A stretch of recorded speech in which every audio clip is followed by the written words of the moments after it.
Well, parents know now is the time to talk about race and racism, but how is the question? Joining me now is Denise Moore of Master's Touch Counseling Services. She has so many certifications and licenses behind her name that it would take up the rest of the show if I drew them all out there. So anyway, first of all, good morning. Thanks for joining us. Good morning, Tracy. Thank you for having me. How are you this morning? I am fine, thank you. I'm a parent of three, and correct me if you thought I was wrong when I said now is the time if you haven't done it. Now is the time. This is an optimal opportunity to talk to your children about race and racism. But the question is, how do we go about that? I say I have three children, varying ages, varying degrees of being woke as to what's happening in terms of what's in the news every day. So where does someone like me, where does a middle-aged white guy start in terms of trying to get his children in touch with what's happening? Well, because this is an optimal time because of what's going on in our community, what you can do is you can sit. Well, we don't know when children are ready because children have different experiences. So some children come to their parents because they've seen something that has been surprising to them, or they have a question about what's going on when they see the riots or they see the protesting, and they might ask you what that's about. But what you can do is sit down and find out where they are. You can start where they are, ask them what they know, what they have questions about, make them feel comfortable, make sure you have a safe place for them to have the conversation so that when they do talk to you, they don't feel like you're judging what they say, and they can make mistakes when they say things.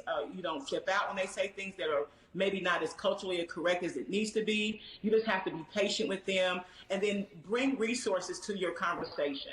Like as a parent, it's good for parents to educate themselves about what's out there. Talk about the First Amendment, the right to protest peacefully, and to talk about people to say what they're unhappy about. Talk about that. Talk about how peaceful protest changed our communities and how it has a history in the United States about changing some things. Just be open and willing to have a conversation about it. Do we wait until they bring it up? Do we sit them down during a particular news hour? Do we bring it up casually? Is this a dinner conversation? What do you think would be the best? Well, I think it could be a dinner conversation.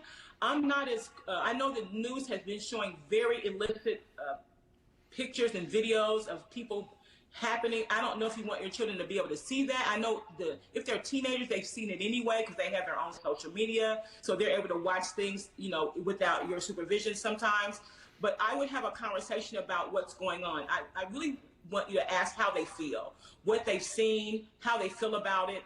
And sometimes children are curious. They might have a friend at school where they see things that happen at school, or even in a store, if someone sees someone that's brown and they've never seen a brown person, they can ask, why are they different? You want to make that an open conversation, not make them feel embarrassed about having the conversation, just to make them feel comfortable.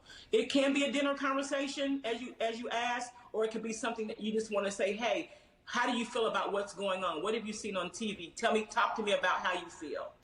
A common concept for parents has been to say something like, well, I raised my kids and I told them that we don't see color. And for a long time, maybe even a generation or two, that seemed to be at least what we thought was the right approach. But I've learned in the last few weeks, importantly, that the difference now is no. We do see color. We acknowledge color. We just need to honor that color. Absolutely. Raising your children to be colorblind is not reality. Because there are differences in our country. We are different. We're all different, but there's nothing wrong with being different.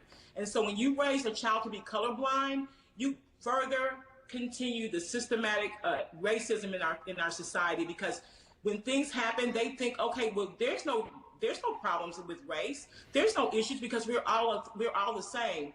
Well, we're all the same in one sense, but we're not all the same in another sense. There are inequities in our community, and if they know about that, you can create children that are empathetic and compassionate.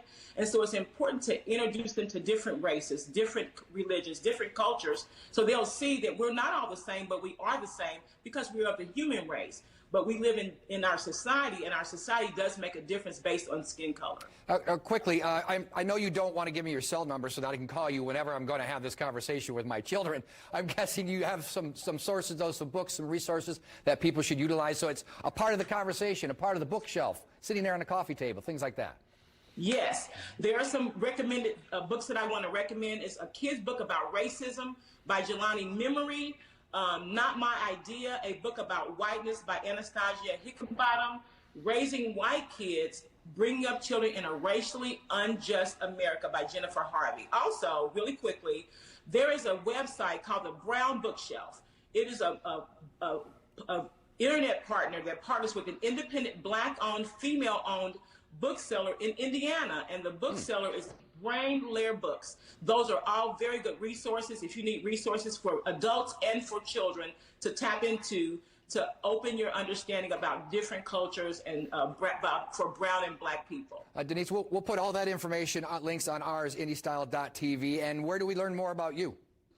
You can go to caringcompassionately.com, and you can find everything all about me there. All right. We'll put that link on indystyle.tv as well. Denise, thank you so much for your perspective. I know we will be talking with you again soon. Appreciate it. Thank you for having me. All right. We'll be right back.